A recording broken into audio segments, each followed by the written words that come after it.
Welcome to Twin Talk Politics.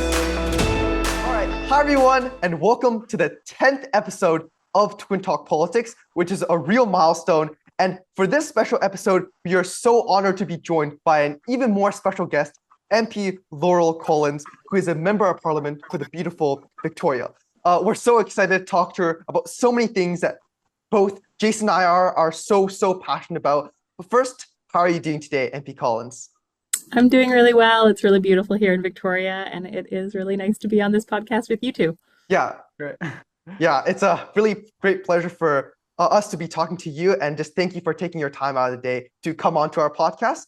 But as you probably know, our first question of our entire podcast is always a question based on dumb luck. So we are just wondering if you could take a blind guess at who is Jason, who is Jerry, based on our different color backgrounds. So I'm going to guess that Jason has the yellow background Oh, wow, and yeah, Jerry has the blue background. I yeah, may have studied a little bit. You had some conversations with my colleagues Taylor Bacharach and yeah, Richard yeah. Canning, so I took a peek at their videos. Yeah, no worries. Well, that's still pretty amazing that you got that right on the first try. So congratulations on that. Great. Now that you know how to tell us apart, let's just jump straight into the interview. So, of course, Jerry and I know how amazing of a person you are and all the amazing initiatives that you've passed. For those who sort of don't know you, we are wondering if you could please introduce yourself, maybe how you got into politics to begin with, and some of your passions outside of politics as well. Yeah, I'm Laurel Collins. I'm the critic for environment and climate change with the NDP and the MP for Victoria. And I got into politics really through community organizing. I was teaching up at the University of Victoria and teaching courses on social justice and social movements. At the same time, there was a toxic soil dump that was being planned, placed right at the head of a watershed of that community of about 12,000 people. And it was a community that my sister and my mom, my niece and my nephew all lived by. And so they were organizing. I would go up on weekends and stand in front of trucks and, do childcare so my sister Wow. could be organizing with her community. And it really kind of mobilized me and showed me the power of community organizing. At the same time, I don't know if you remember Bill C-51. It was the Harper government's anti-terrorism bill, but it was really a bill that chilled free speech. It meant that Indigenous activists, environmental activists, the kind of direct action that happens in social movements was being criminalized and kind of put under this umbrella of terrorism, threats to critical infrastructure, which was deeply concerning to me. I was teaching about it in some of my classes, and I started, giving speeches at rallies and doing interviews and starting to organize. And it was kind of those two community organizing pieces that led me to connect with the people who eventually convinced me to run for municipal politics. I got into city politics first. I was really passionate about housing, about the climate crisis, and wanting to make a big change in those two areas. And then through some of the work at the city level, we made some really exciting changes at the city level. But cities just don't have the financial power or kind of the legislative authority to make the kind of changes that are needed when it comes to tackling the housing crisis, tackling the climate crisis. And so I jumped into federal politics. Yeah, wow, that's really interesting, and a really great backstory to how you even got started into politics to begin with. And our second question is more surrounding the youth, and as you probably know, our podcast is really created by the youth and really for the youth.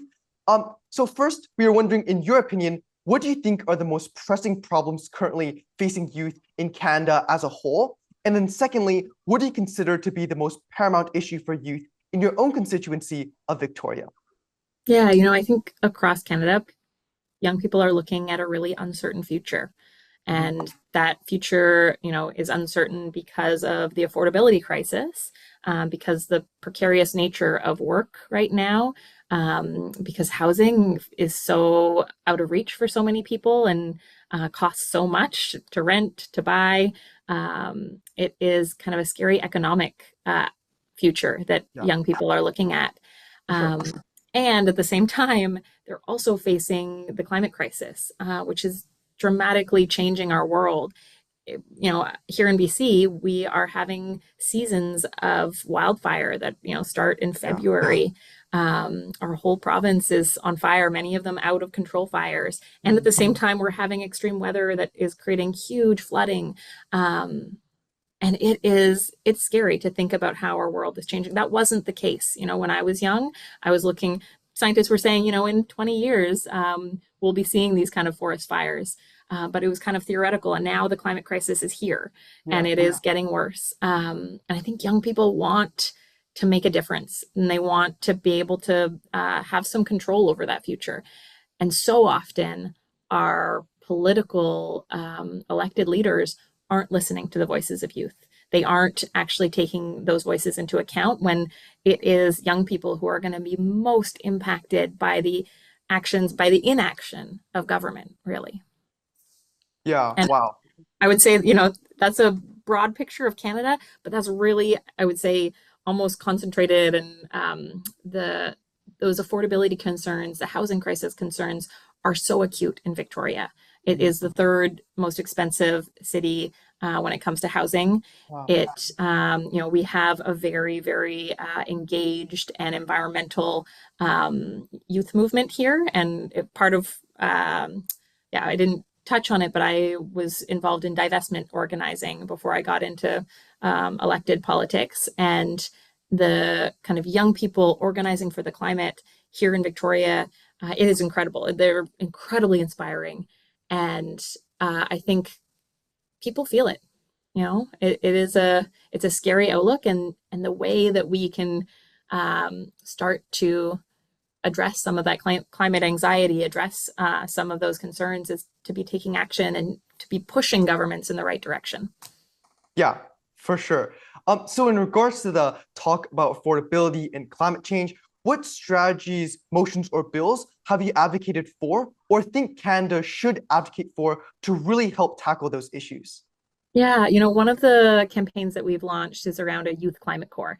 And so I have a motion in Parliament around the youth climate corps. There's also an incredible movement all across Canada. We hosted a town hall. I invited members of Parliament from across party lines to come and talk about the youth climate corps. And there were 16 different cities all across Canada who had in-person watch parties. So, dozens of people came, sat in a room, set up a Zoom screen, and engaged in a cross Canada town hall on this. And I think the reason why young people are excited about the idea is that, the vision is to have much like during the Second World War, where you provide service, you get training, and you are part of something that is transformative, that is making a difference, that is tackling the big issues and the big emergencies that are facing our country.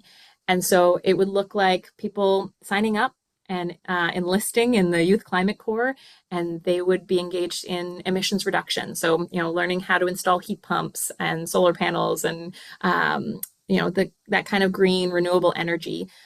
They would also be trained in, responding to climate disasters. So, forest fires, floods, hurricanes. We know that our military is already overtaxed and they're not able to respond the way they used to these kind of emergency disasters because they're happening so frequently. And we need those kind of reserve forces to help tackle some of the things. But then we also want to be doing the kind of resilience building, the preventative pieces where you are making communities more resilient to the changing climate. Because even if we meet our climate targets, even if we do everything that we can to tackle this, the climate is already changing. And so we want to make sure that our communities are strong, they're safe, and they're building up the infrastructure that we need to be resilient. And I think young people, especially, they know that.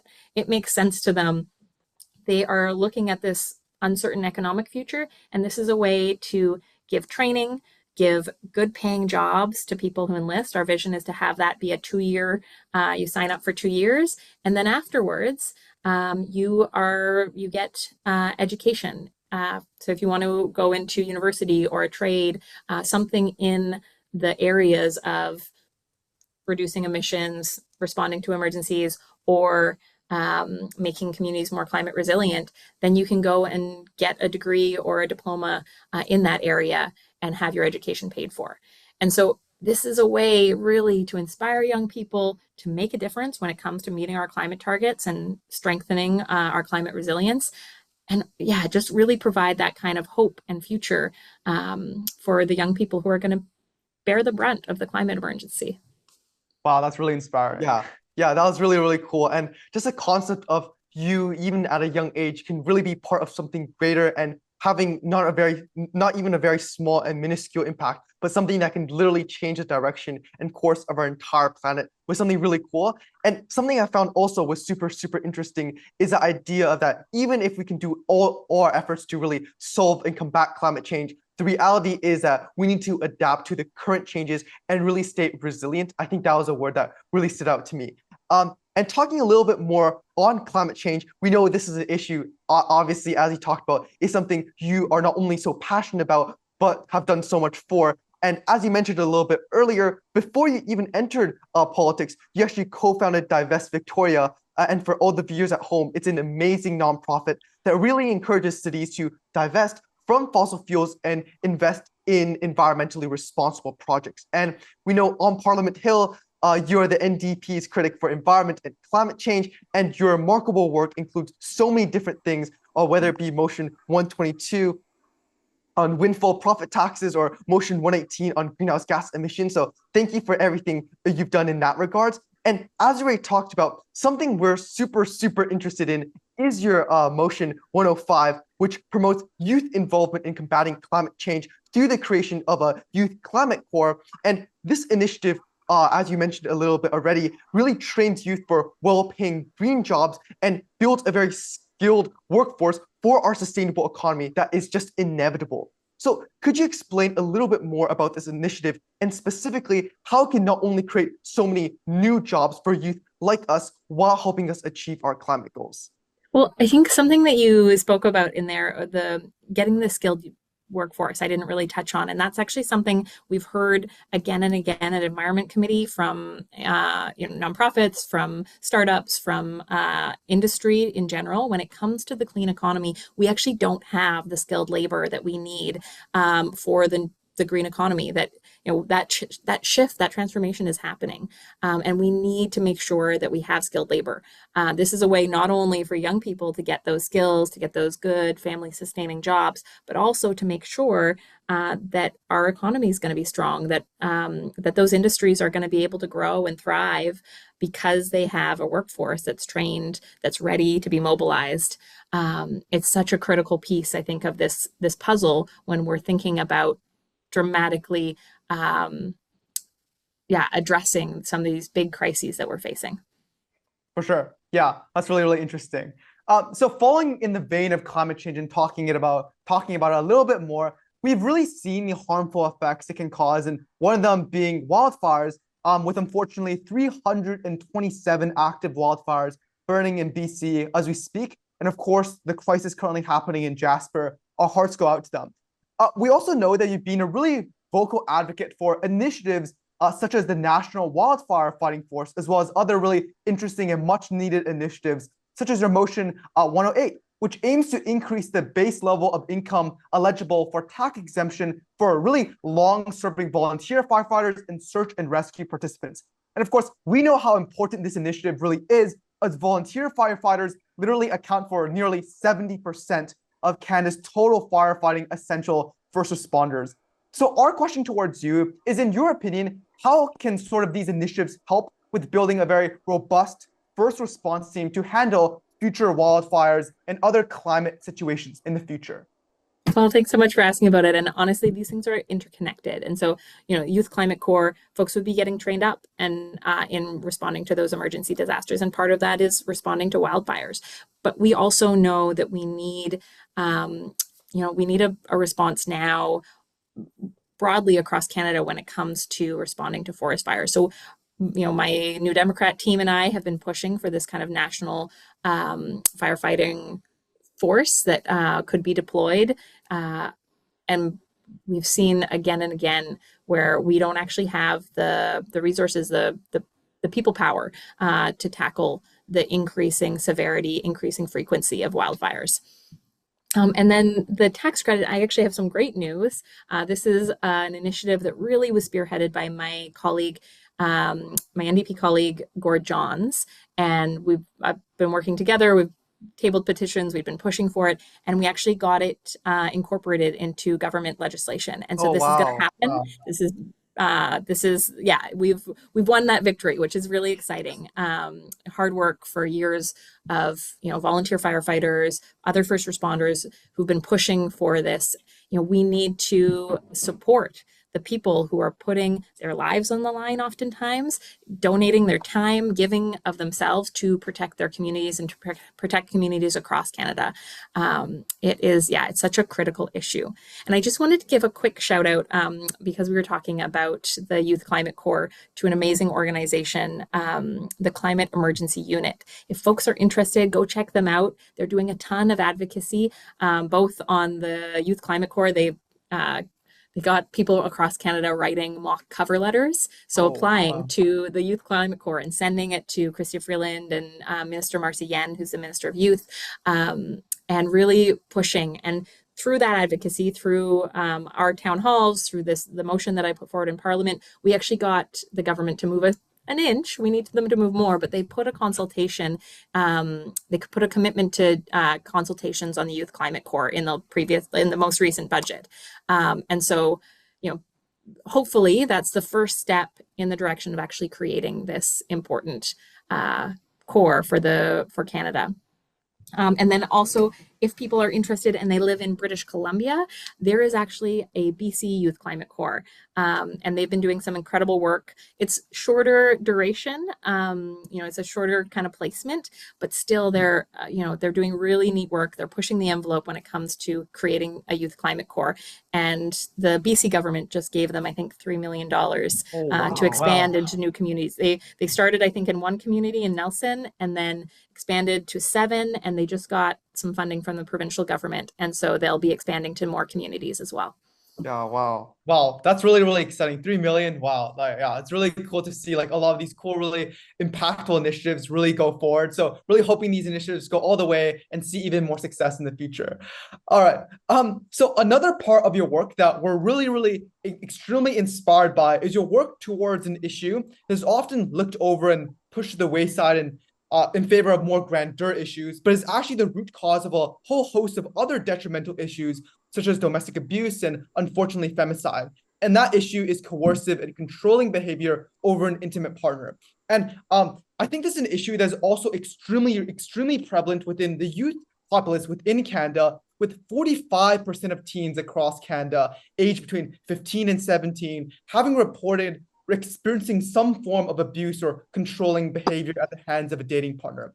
We know this is an issue that you're extremely passionate about, from being a professor teaching sociology of gender at the University of Victoria, or even before becoming an MP, working extensively with Victoria Women in Need, which really helps women who have experienced abuse, to your very own, very much needed private members bill of Bill C-332. For all the viewers at home who are unfamiliar with this bill, it essentially amends the Criminal Code of Canada to criminalize a lot of these terrible coercive control over an intimate partner behaviors.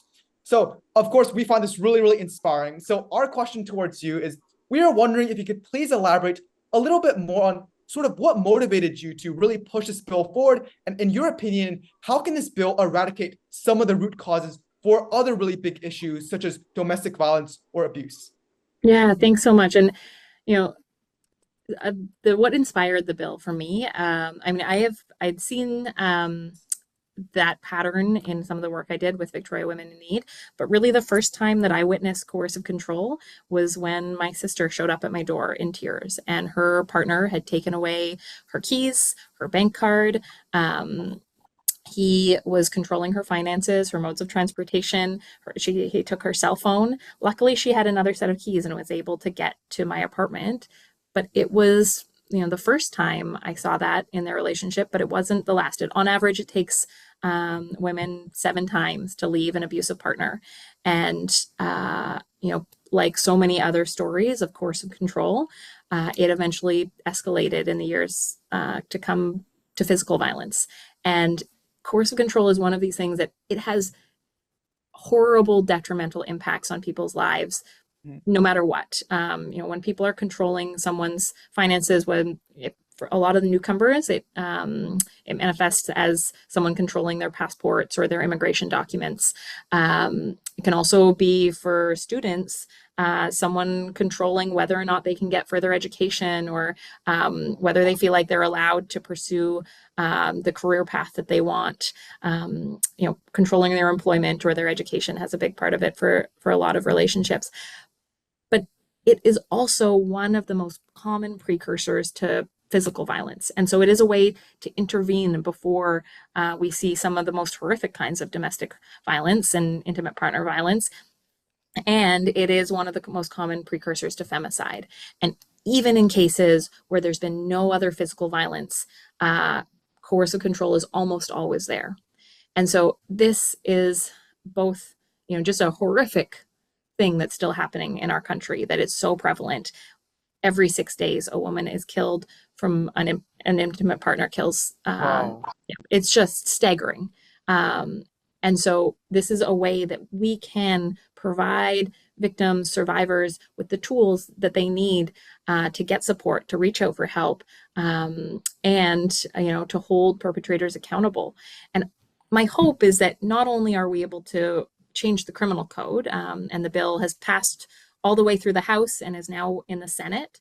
So we had unanimous support from all parties, which is incredible. It doesn't happen very often. Often partisan politics gets in the way of doing good things. But this time people put those partisan differences aside and came together to pass this important piece of legislation.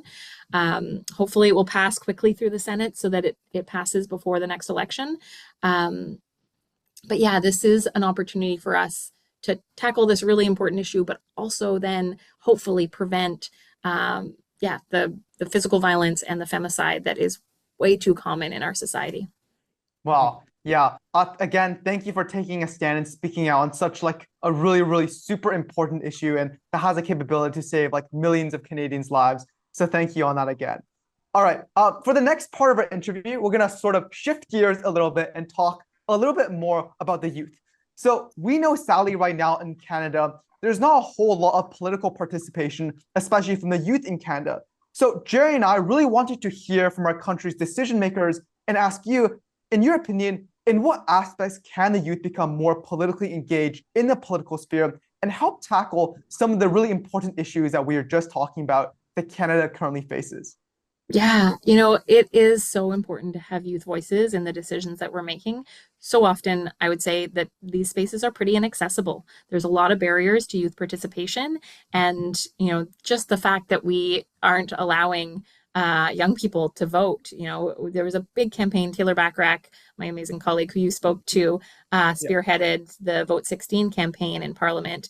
And I was so disheartened to see, not only did the Liberals and the Conservatives vote it down and, make sure that it didn't pass in Parliament, but hearing the speeches about the reasons why they were going to vote against it, it was the same narrative. It was the same kind of arguments that you heard when we were fighting for women to get the vote.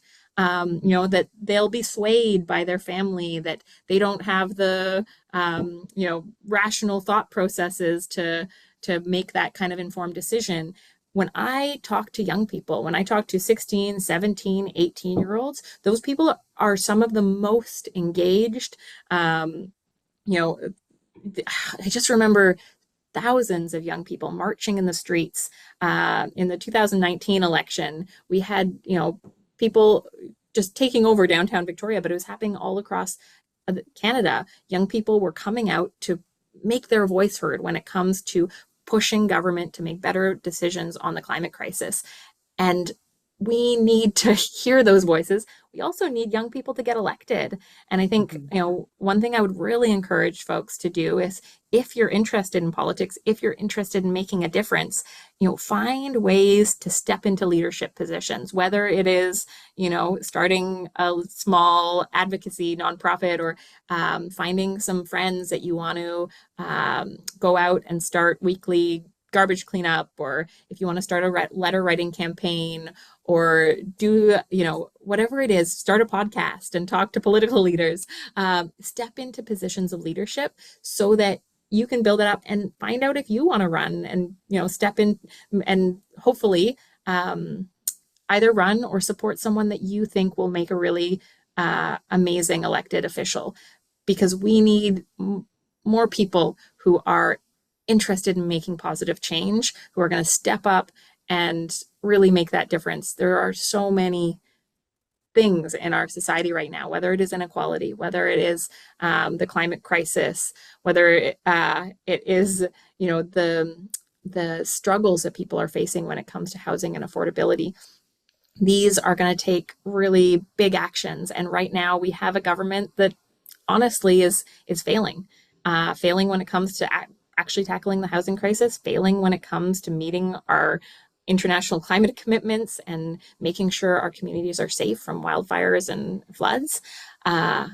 We need that kind of change, and it is going to be young people who are not only most impacted, but who hopefully will be the leaders of the future. So really encourage folks, find some people around you who care about similar issues, start mobilizing with them, step into leadership, and then decide if you want to get involved in some election campaigns. Yeah, that was really, really inspiring. And then just talking a little bit more on the aspect of lowering the voting age down to 16. Of course, this is an issue that Jason and I and so many youth around the country is so passionate about. But we just really wanted to get your perspective and maybe some reasons from your position as a literal member of parliament, someone who actually is in control of altering the decision of our country. What are some really concrete and solid reasons that the voting age should be lowered down to 16?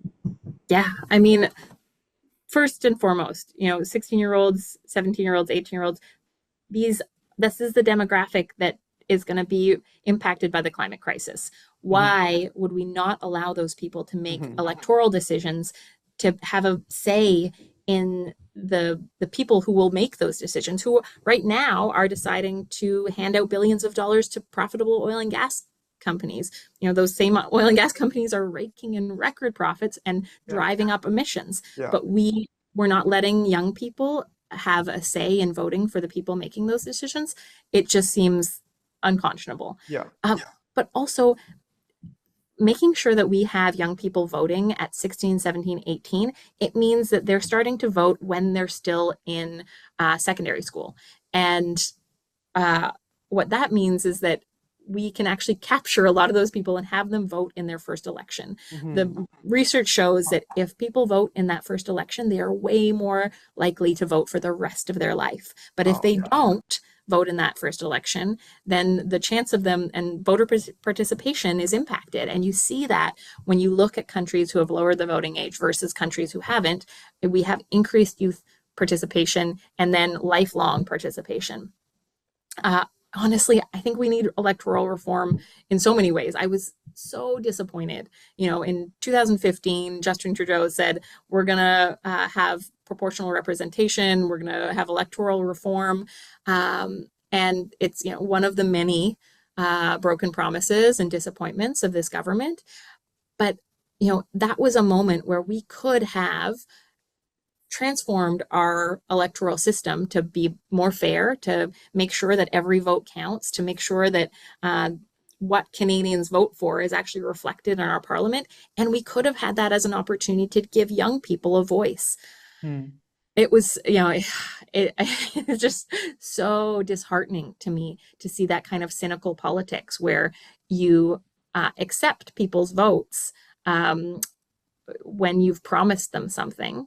And then you turn around once you're elected and have a majority government and break that promise for your own political gain. And I think really the Liberals have been looking at the landscape and saying, young people might not vote for us now. And so we're not going to vote in favor of a Vote 16 bill. I would like to see a government that looks to do the right thing, looks to fulfill on their commitments. And I think that's what's inspiring to young people. we need to give young people a reason to get engaged. Lowering the voting age is one concrete way we can do that. For Yeah, sure. for sure. Yeah. I mean, like, it's so cool to see like such big support for Vote 16 on such a big level. So thank you for your support. Our second to last question before we move on to the fun question at the end, is if you could send a brief and short message to all young Canadians right now, what would your message be? Hmm. Yeah, I would say, wow, I think that young people right now are facing some big challenges and it can feel scary.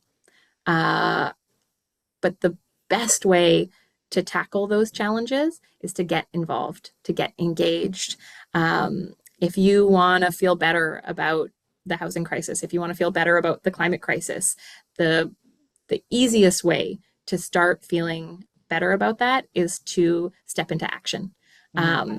We have a government that is, needs to be pushed, that will only do the right thing if they're pushed.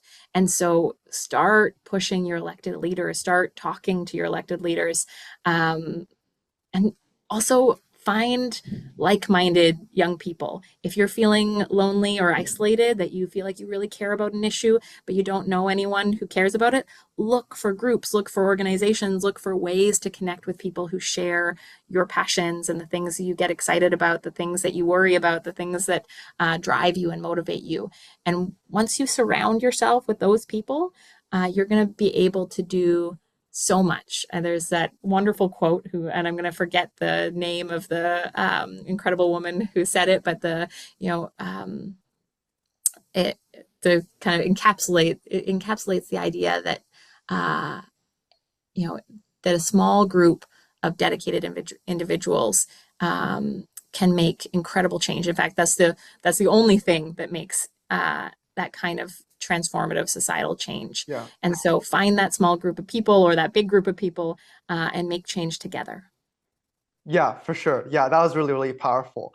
Um, and to end off this amazing session, we just wanted to ask a fun question to kind of wrap it all together. So, as you've mentioned a little bit before at the beginning of this interview, we know that you're an amazing educator and you were actually a professor at the University of Victoria for quite some time, and you taught some amazing courses, whether it be social inequality, social justice studies, political sociology, sociology of gender, among many, many others.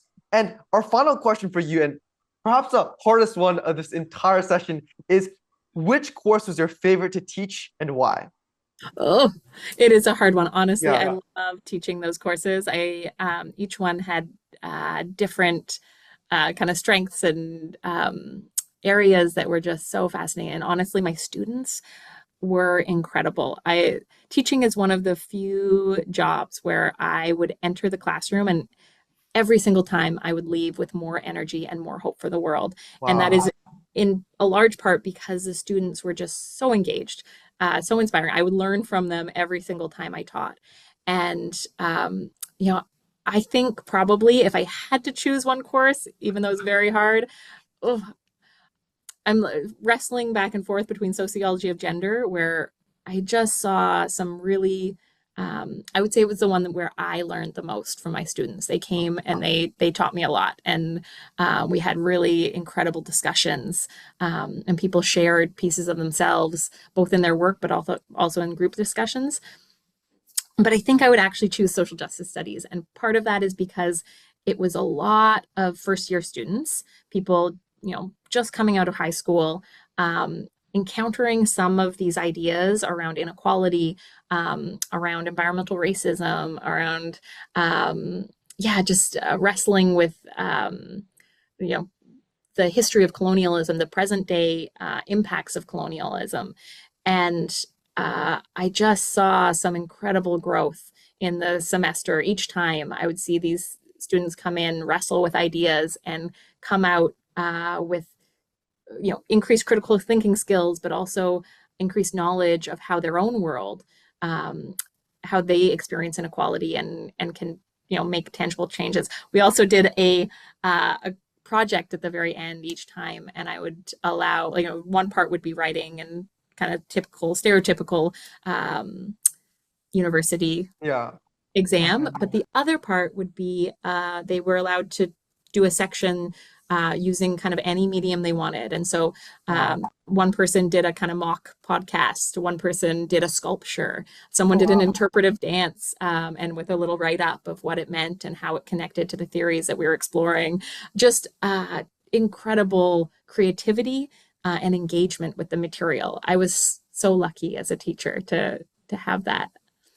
Wow, just like hearing from the description, that course sounds so interesting and so cool. All right. Yeah, I think that concludes our interview today. Again, Jerry and I, like from the bottom of our hearts, would like to extend a huge thank you to MP Collins and her phenomenal team for setting up this amazing opportunity and taking the time out of her insanely busy schedule to actually be able to meet with us today. We truly appreciate it. I know Jerry and I, throughout the course of this conversation, we learned so much new information and really inspiring messages that has really like made me really happy to see the course of Canada. So thank you for that again. For all the listeners at home, if you guys wish to see more interviews like this, be sure to tune in to future episodes. Thank you, everyone, and we'll see you guys next time. Thanks so much.